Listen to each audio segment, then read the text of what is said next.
খলিফাতুল মুসলিমিন হযরত নিজে ঘোড়া হয়েছেন বাচ্চাগুলোকে নিজের কাঁধের উপর উঠে হযরত ওমর ঘুরতেছেন আর বলতেছেন, আল্লাহ, আমি এই বাচ্চাগুলোকে কান্দাইছিলাম, আল্লাহ আমার ভিতরকে হাসিয়ে দিলাম।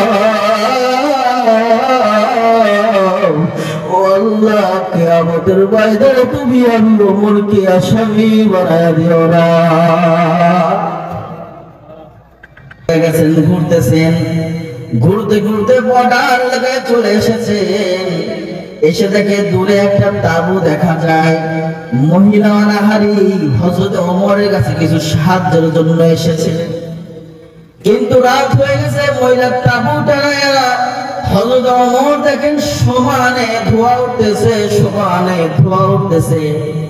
আমিরুল মুমিনিন এই বড় এলাকায় কে আসলো এটা দেখার জন্য কাছে গেছেন। যাই দেখে যে বাচ্চাগুলো পেটটা মাটির সাথে লাগায়, এই বাচ্চাগুলো চিৎকার করে কাঁদতেছে আর বলতেছে, মা আমাদেরকে খানা দাও। এমন সময় একটা বাচ্চা ডাকতে বলছেন, ও মা, তুমি না আমাদের ইসলামের রাষ্ট্রে নিয়ে আসছো আর বলছো সন্তান ইসলামের রাষ্ট্রে একটা কুকুরও না খেয়ে থাকে না।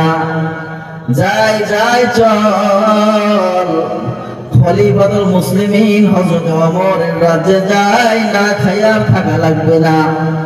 সকাল দুপুর বিকাল রাত হয়ে গেল, মা খানা তো দিতে পারল না। মা চোখের পানি মুছে আর সান্ত্বনা দেয়, সন্তান আর একটু সবর কর, আমি দেখ পাতিলে খানা বসাইছি, খানা পাক হইতেছে। দীর্ঘ সময় হযরত ওমর অবজারভেশন করার পরে দেখেন যে মা দীর্ঘ সময় হয়ে যাওয়ার পরে খানা দেয় না। আমিরুল মুমিনিন খলিফাতুল মুসলিমিন অর্ধ পৃথিবীর বাদশা হযরত ওমর দূর থেকে ডাক দিয়েছেন, মা বাচ্চাগুলোকে কেন কান্নাকাটি করাইতেছেন, কেন তাদেরকে খানা দেন না? মা চোখের পানি ছেড়ে দিয়ে বলতেছেন, কে আপনি? আমি জানি না, এসেছিলাম যে ওমরের কাছে যাবো কিন্তু পৌঁছাইতে পারি নাই। আজকে কয়েকদিন হয়ে গেল আমার ঘরে কোনো খানা পানি নাই, আমার বাচ্চাদেরকে কোনো খানা আমি খাওয়াইতে পারি না। শুধুমাত্র তাই না, আমার মুখেও কোনো দুধ নাই, আমার বাচ্চাদেরকে আমি কোনো দুধও খাওয়াইতে পারি না। আমার বাচ্চাগুলোকে এই জন্য সান্ত্বনা দিয়েছি, আমি আশা করতেছি আমার বাচ্চাগুলো কাঁদতে কাঁদতে ঘুমায় যাবে, আমার আর খানা দেওয়া লাগবে না। এই জন্য আমি মিথ্যা নাটক করতেছি, চুলার উপরে পানি আর পাথর বসায় দিয়েছি। খলিফাতুল মুসলিমিন হযরত ওমর যখন এই কথা শুনছেন, দৌড় দিয়ে বাইতুল মালের মধ্যে চলে গেছেন। বাইতুল মালে গিয়ে বলতেছেন, গোলামকে, গোলাম, আটার বস্তা আমার কাঁধে উঠায় দাও, খেজুর দাও, আমার কাছে তোমার কি লাগবে আর যা যা লাগবে আমাকে পৌঁছায় দাও। গোলাম ডাক দিয়ে বলতেছেন, আমিরুল মুমিনিন খলিফাতুল মুসলিমিন, আপনি অর্ধ পৃথিবীর বাদশা, অর্ধ জাহানের খলিফা, আপনি কেন নিবেন? আমার কাছে উঠে দেন। আমিরুল মুমিনিন হযরত ওমর বলেন, ও গোলাম, আল্লাহ রাব্বুল আলামিন আমার কাঁধে যে দায়িত্ব উঠায় দিয়েছে, এই দায়িত্ব তুমি পূরণ করতে পারবে না। আমিরুল মুমিনিন খলিফাতুল মুসলিমিন হযরত ওমর ওই আটার বস্তা নিয়ে মহিলার ওই তাঁবুর মধ্যে চলে গেছেন। নিজ হাতে রুটি বানাইয়া মহিলাকে দিয়ে সেকাইয়া বাচ্চাগুলোকে খাওয়ায়া হযরত ওমর দিতেছেন।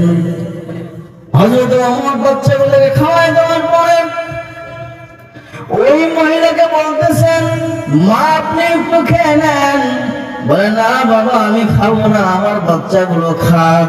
আমি মা আমি না খাইলেও হয়, কিন্তু আমার বাচ্চাদের কান্না আমি সহ্য করতে পারি না। খলিফাতুল মুসলিমিন নিজের চোখের পানি ছেড়ে দিয়ে বলতেছেন, মা আপনি খান। আমি তো যখন জেনে গেছি ওমরের সাথে আমার বড় ভালো সম্পর্ক, আপনাদের খানার কষ্ট হবে না, খানা শেষ হয়ে যাওয়ার আগে আমি আপনাকে পৌঁছায় দিব। বাচ্চাগুলো যখন খানা খেয়েছেন, খানা খাওয়ার পরে বাচ্চাগুলোর দিকে তাকায়া হযরত ওমর বলতেছেন, অর্ধ পৃথিবীর বাদশা হযরত ওমর ডাকতে বলতেছেন, এ ওমর তুমি এই বাচ্চাগুলোকে কান্দাইছো, এখন এই বাচ্চাগুলোকে তোমার হাসাইতে হবে। খলিফাতুল মুসলিমিন হযরত নিজে ঘোড়া হয়েছেন বাচ্চাগুলোকে নিজের কাঁধের উপর উঠে হযরত ওমর ঘুরতেছেন আর বলতেছেন, আল্লাহ আমি এই বাচ্চাগুলোকে কান্দাইছিলাম, আল্লাহ আমার আমি তাদেরকে হাসিয়ে দিলাম। ও আল্লাহ কিয়ামতের ময়দানে তুমি ওমরকে আসামি বানায় দিও না।